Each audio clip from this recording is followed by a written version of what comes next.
Meus irmãos, que alegria! Nós estamos falando a respeito de educação cristã. Estamos na aula 4. Estamos caminhando muito bem. Nós estivemos vendo que é muito importante a pregação do Evangelho. E essa pregação, ela tem no seu coração o ensino. E esse ensino deve ser valorizado por nós, porque a Bíblia valorizou, Jesus valorizou, o apóstolo Paulo valorizou, faz parte a questão pedagógica, a questão do ensino, daquilo que é o avanço do Evangelho no mundo. O conteúdo, ele deve ser interpretado de forma correta, o conteúdo do que nós dizemos. Muita gente pensa que quer entender as coisas, mas não consegue entender, porque a gente chama funcionalmente essas pessoas têm dificuldade com o entendimento. Então, ela até ouve, mas não consegue chegar ao sentido daquilo que está recebendo. Ela lê, mas não consegue perceber o sentido do que lê. Muito disso acontece porque as pessoas, em geral, não tiveram costume com a leitura e não estão acostumados com o exercício de ter que prestar atenção durante algum tempo para poder entender a respeito de um problema ou de uma solução que estão buscando.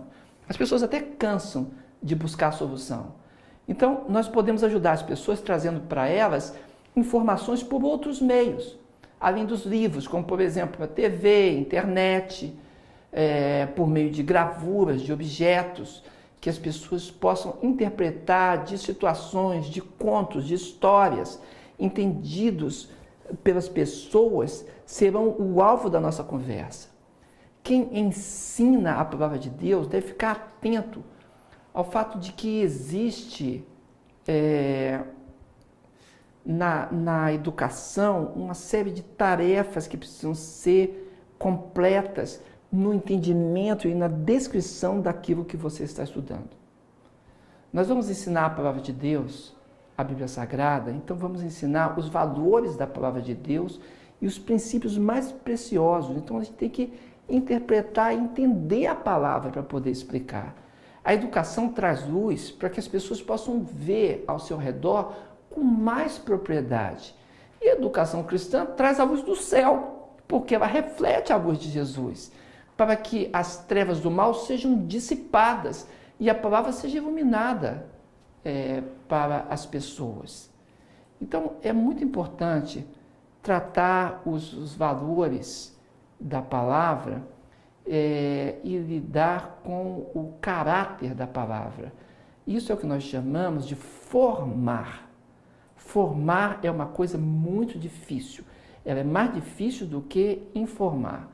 Porque quem recebe o conteúdo precisa pegar aquele conteúdo e trazer para dentro do seu coração, precisa acolher esse conteúdo no coração, tomar para si de tal forma que aquilo que recebeu passe a integrar a lista das coisas que ela considera como certa e como justa.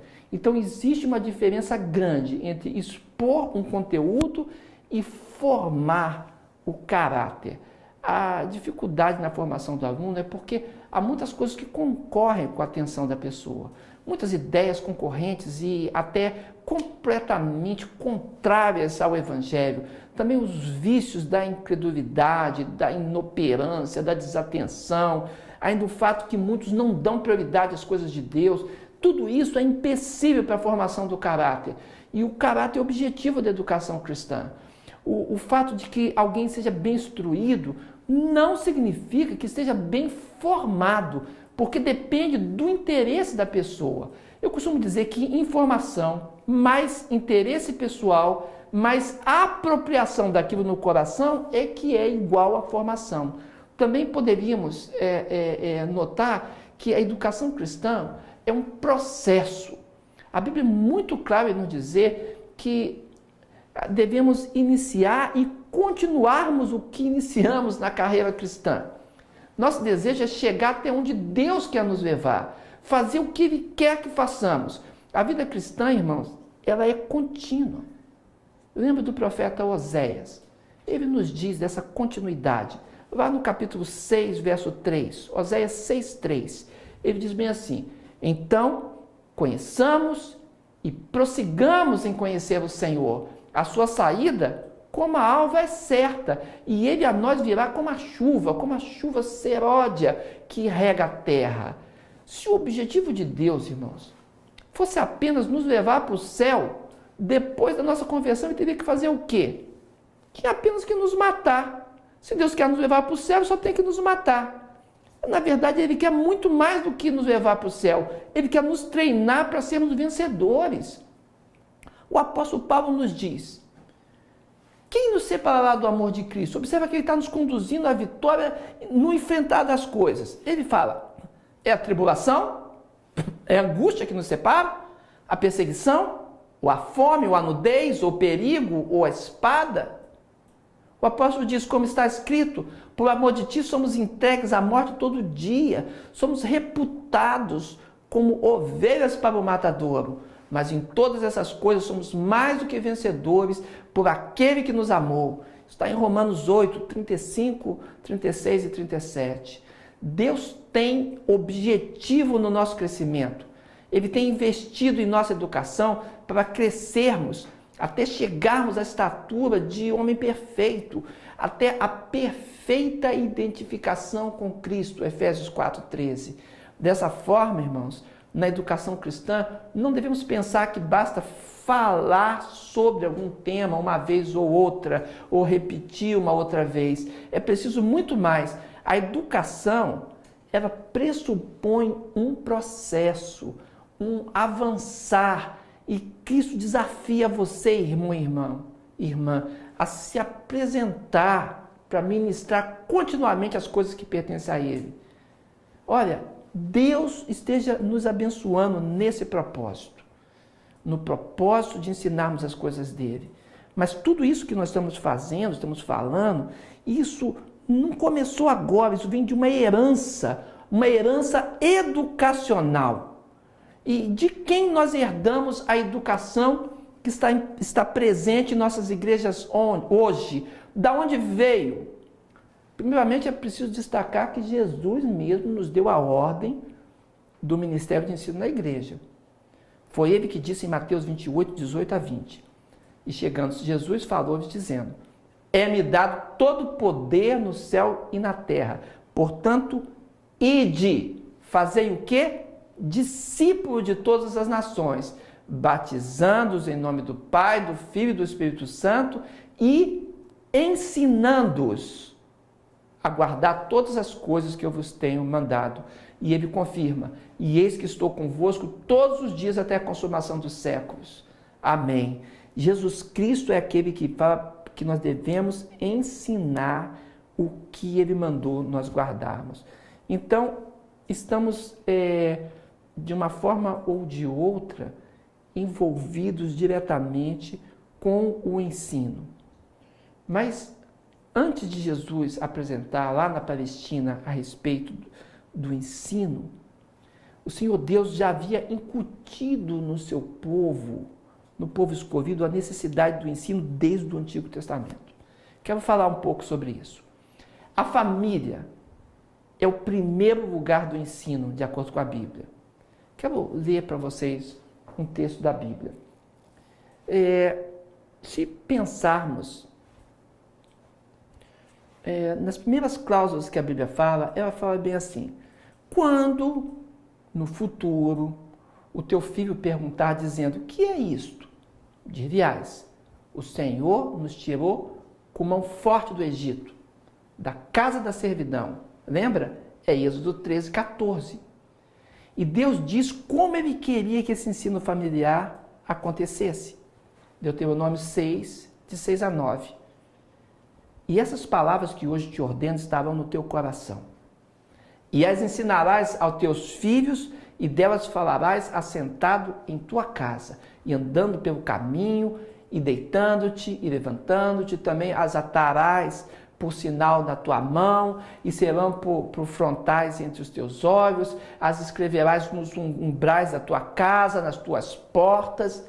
E então Deus ainda explica, quando teu filho te perguntar no futuro, novamente, dizendo que significam os testemunhos e os estatutos e juízos que o Senhor nosso Deus vos ordenou, então a palavra diz, dirás para eles, éramos servos de Faraó no Egito, porém o Senhor com mão forte nos tirou do Egito.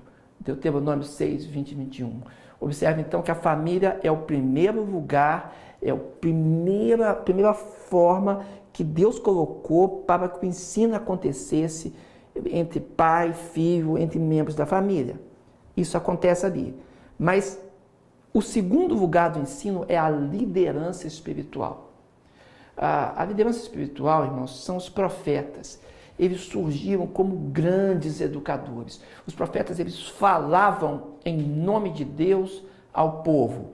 É diferente dos sacerdotes.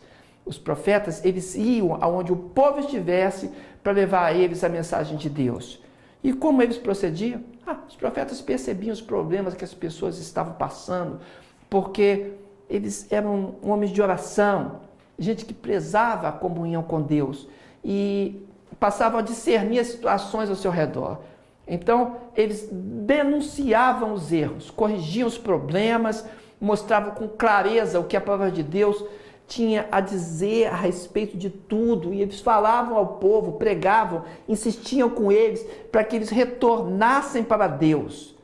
Eu lembro de Abacuque, no início do seu livro, dizendo, o peso que viu o profeta Abacuque. Até quando, Senhor, clamarei eu, e tu não me escutarás? Gritar-te-ei violência, e não salvarás? Por que razão me mostras a iniquidade, me fazes ver a opressão? Pois que a destruição e a violência estão diante de mim, havendo também quem suscite a contenda e o litígio. Observa, isso está em Abacuque 1, verso de 1 a 3. E a palavra mostra que Deus vai responder essa inquirição no coração dele. Abacuque 2, no verso 2 e 3, diz bem assim, então o Senhor me respondeu e disse, escreve a visão, torna bem legível sobre tábuas, quem passe correndo possa ver, porque a visão ainda é para um tempo determinado, mas ela se apressa para o fim, e não enganará, se tardar espera, porque certamente virá e não tardará. Eu não sei se você percebeu, mas observe que a profecia de Abacuque é resultado do que ele viu, é o peso que viu Abacuque. É o que ele discerniu das perguntas que ele buscou, que viu entre o povo e da resposta que Deus deu a ele. Então a palavra de Deus se revelou a Abacuque, porque ele tinha um coração ensinável, porque, irmãos, ele estava ali pronto para atender ao seu povo e levar ao seu povo a resposta que vinha de Deus para os problemas e perplexidades do povo. Depois surge, em terceiro lugar, a instituição do templo e da sinagoga. O templo, na verdade, teve um papel central para a história e o ensino da palavra de Deus. Mas ele era limitado a um só lugar. Mas depois que o povo desobedeceu a Deus e o povo foi tornado peregrino em terra estranha, foram para o cativeiro, então eles poderiam ter ali talvez até perdido sua identidade como povo. Mas eles estavam ali misturados entre as gentes das nações. Com muita misericórdia, o Senhor os alcançou e deu sabedoria para instituírem a sinagoga. E as sinagogas se multiplicaram pelo mundo todo. Aonde os judeus estavam dispersos, eles colocavam uma sinagoga. E ela se tornou uma força de unidade nacional e de força educacional. No terceiro século, só para você ter uma ideia, em Jerusalém havia cerca de 480 sinagogas, embora tivesse apenas um templo. Então, a sinagoga era um lugar de reunião para o ensino das escrituras, dos costumes culturais, da leitura, para ensinar a escrita, ensinar a ler, escrever. A sinagoga era a escola que eles conheciam. E depois, nós temos também, em quarto lugar, como lugar do ensino dessa herança que nós recebemos, irmãos, o ensino apostólico. Isso está no livro de Atos. O livro de Atos mostra os apóstolos numa igreja que se dispersou por causa da perseguição. E os discípulos de Cristo, então, tiveram um papel muito importante para ensinar a palavra de Deus, para repetir aos ouvidos que também iriam escutar, entender, receber, decodificar aquela mensagem, mas também transferir e transmitir para outros. E eles tinham conteúdo de atitudes, eles tinham conteúdo de valores, eles tinham conteúdo de comportamentos, e os discípulos iam fazer isso, e os apóstolos eram a força de testemunho daquilo que Jesus falou e daquilo que Jesus fez. Por isso, os apóstolos, então, passavam a fundar igrejas e plantar igrejas onde eles se encontravam.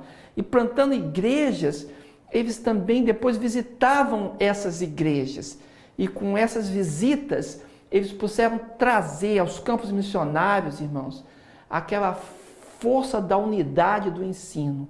Porque movidos pelo Espírito Santo, eles passavam a escrever cartas, escrever epístolas, que são a doutrina da igreja. Essas cartas são os livros canônicos, livros que foram aceitos, recebidos, tidos como inspirados por Deus. Essa é a fé da igreja e a comprovação histórica. E essas cartas foram copiadas e passadas adiante, sendo lido, traduzido, e todo mundo conhecido recebeu a Escritura Sagrada. Foi de fato um ministério didático. O ensino de Deus conservado nas Escrituras do Novo Testamento mudou a história da igreja. E com isso, irmãos, muitos puderam ter acesso a isso. Um outro grupo que vem a seguir trazendo tradição para nós é o grupo chamado de Pais da Igreja. Os pais da igreja eram aqueles defensores do cristianismo nos primeiros séculos de sua formação. Esses defensores, eles eram apologetas. E apologeta é aquele que defende a verdade das Escrituras. E era um tempo de perseguição, o Império Romano perseguia as pessoas, perseguia a igreja como instituição, perseguia a verdade do Evangelho. E no meio dessa perseguição, aqueles homens escreveram livros, cartas, tratados apologéticos, ou seja, documentos defendendo a doutrina cristã e defendendo o próprio cristianismo de todos os ataques que os filósofos políticos faziam contra o povo de Deus e contra o povo de Jesus. Irmão, dentre os pais da igreja nós podemos citar Justino Marte, Irineu, Clemente de Alexandria, Tertuliano, Orígenes. Tem alguns líderes católicos também que podem ser aproveitados desse período com alguns dos seus escritos, como, por exemplo, Agostinho e Jerônimo. São os mais emblemáticos. O movimento de ensino, então, segue pela Europa, pelos Estados Unidos, até chegar a nós como igreja brasileira. O que eu posso dizer para você como palavra final dessa aula? Que o teu coração esteja entendendo que nós recebemos uma tradição do ensino das Escrituras. Essa tradição é o que constitui a educação cristã. E nós não podemos reter isso. Temos que desenvolvê-la e passar o seu conteúdo, mas também a sua vida, para chegar a outros corações. Que Deus te abençoe também com essa aula. Se apronte para a próxima aula. Reveja o conteúdo. Que Deus seja contigo. Amém.